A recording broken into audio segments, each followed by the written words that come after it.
Are you paying more taxes than you should in Canada? What if I tell you three important accounts where you can save your taxes in Canada legally and grow your amount? Hey guys, welcome to my channel. Myself Prajwal Pai, and I make tech videos related to financing and technology. So thank you so much for coming back, and let's just dive into it and the three amazing way of saving money in Canada. I'm going to give you two important tips in the end of the video, so stay tuned to it. So the first and foremost would be FHSA, which is first time house savings account.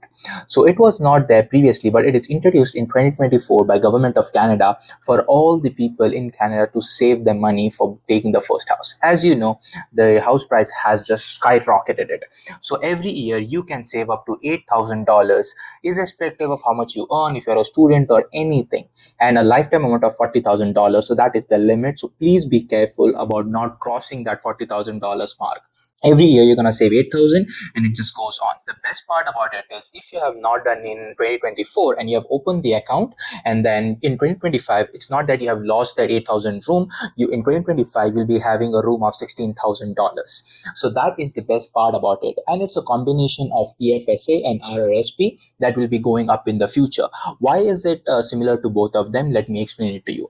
The money that you put into it does not have to be in a savings account. You can put that money into stock, your ETF, your GICs, or any way you want to grow your money.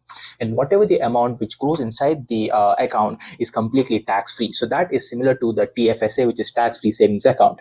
And why is it as similar to an RRSP, which basically means that it is tax deductible? So it is best of both worlds. So if you have an $8,000 and you have an income of $60,000, so in the end of the year you're gonna only claim 52,000 Canadian dollars, so which is probably around $1,800 to $1,700 based on your price bracket of how much money you're going to save in Canada based on taxes. So it is the far and easiest way of saving taxes. The second most important part would be TFSA, which I had mentioned previously. So TFSA is tax-free savings account. So it is not tax deductible like FHSA or RRSP, but that is the one of the best way of doing it to make your money grow. So I have pretty much around $15,000 in my tax-free savings account in terms of stocks and ETFs and all those things. And I literally invested $8,000 in it, but then the money has grown because of the stock market boom. And whatever the money of $7,000, $8,000 is there in it is completely tax-free. So there is no capital gain tax on it. So whatever money that you earn in it, you put your hard work, your knowledge, your research into it, you're going to save all that money. So that is the benefit of it. The only downside of this one is also that there is a contribution limit on it.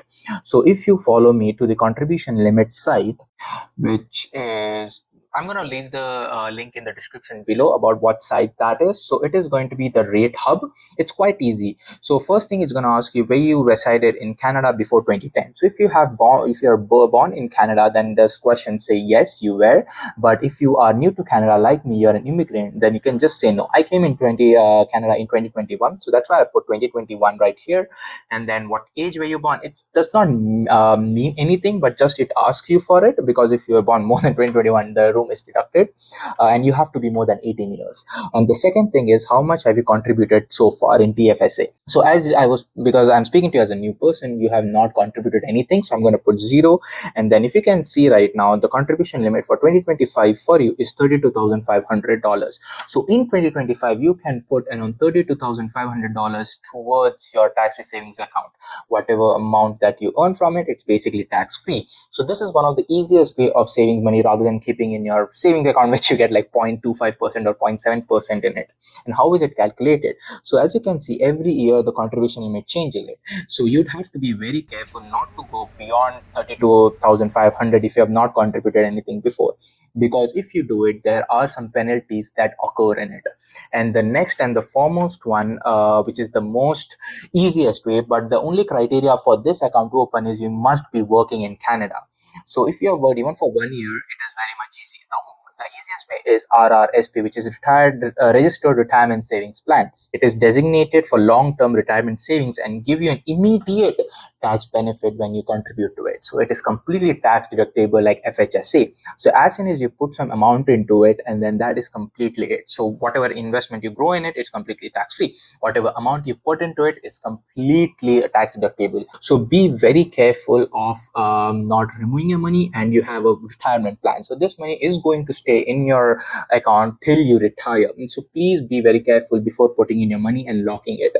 And as you can see, if you have earned $80,000, for example, and you put this into $10,000 into RRSP, you will be only paying $70,000 in taxes. There is no exact calculator for RRSP. It normally tells you after you completed your tax filing. It's going to tell you in your T4 or the enrollment sheet what is your contribution limit. So be very specific to it. These were the most important 3 ways of saving your taxes. Now let's jump to the 2 most important and the pro tip which I was telling you in the starting of the video. If you like this till now, please do subscribe, share, and if you think it's valuable. The first thing is the TFSA. If you remove the amount from the TFSA, that the contribution limit which you have done will be reset in the next year. So you have done a $7,000 contribution in 2024. You took out $3,000. So your contribution limit is $4,000. It does not mean that you can put the $3,000 again in 2024. No. So that $3,000 will be carried forward to 2025.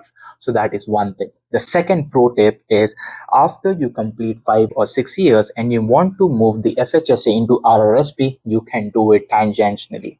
So if you use the FHSA amount into RRSP and then use the RRSP to buying your first house, that is also tax free. So be regular with it. If you have any questions with it, please do write in the comment section below, and I'll be more than happy to explain it to you.